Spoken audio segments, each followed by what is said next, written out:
بسم الله الرحمن الرحيم. الحمد لله رب العالمين وبه نستعين على أمور الدنيا والدين. ما أنت هاي تاريخ تهاي شنية لباتن كبيش اللبات لبات كونية صدحية لباتن وحن هالكن كجهاد ليا تقال ساكا كبلا مي لاس عنود تقال كاسوس دي نوجين أما ميدياها محي هذا هو الشيء أي شيء إنه ويرد دونين ciidanka ka dagaalamaya laascanood ee isugu jira sidaan horeba u sheegnay maleeshiyada reer laascanood oo ay al-shabaab dibadda ka riixayso inay weerari doonaan qaybta toddobaad ee ciidanka qaranka jamhuuriyadda Soomaaliland ee uu taliyaha ka yahay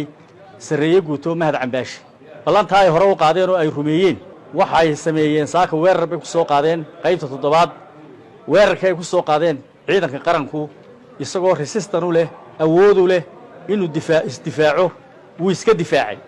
si wanaagsan baan uu iska difaacay jabka inay jabaan oo ciidanka qaranka intay soo weeraray ay jabaana wax caado u ahaa horeba u sameyn jireen weey ciidanka qaranku inuu isdifaaco awood buu leeyahay ciidanka qaranka jamhuuriyadda Soomaaliland marna weerar ma qaadin cidna muu doonanin waxa uu ku joogay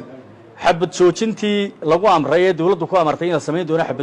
xabad joojinta ciidanka qaranka jamhuuriyadda Soomaaliland uu ku joogay iyaga jabiyay weerar bay soo qaadeen saaka weerarka ay soo qaadeen way ku jabeen ciidanka qarankuna uu istifaaciya mar walba dagaalka waxaan u aragnaa san horeba u sheegnay inay siyaasado kale dawladda ka riixayaan oo al-shabaab dawladda ka riixayso san horeba u sheegnay Puntland kama madna ciidankeedii baa jooga ka tirsanaa Puntland oo la wada garanayo oo haddii cadayn loo baahdo aanu hayna cadayntiisii oo maxay idin kamid ah dagaalka oo ku jira dagaalka ciidanka qaranka jamhuuriyadda Soomaaliland wis xakameynaya mar walba wuxuu ku sugan yahay amarkii ka soo baxay xukuumadda jamhuuriyadda Soomaaliland ee madaxweynuhu ku dhawaaqay ee ahayd xabad joojin in la sameeyo arintana wada hadal lagu dhameeyo hase yeeshee ilaa hadda uma qurqursamin ciidanka dagaalamaya ee maleeshiyada iyo al-shabaab isugu jira ee ay dabada ka riixayso ama daaha dabadiisa u fadhida al-shabaab ama ay si toosaba dagaalka ugu jirto ciidanka qaranka jamhuuriyadda Soomaaliland awood buu leeyahay inuu isdifaaco waanu isdifaacayaa horena wuu isu difaaci jiray maantana wuxuu sameeyay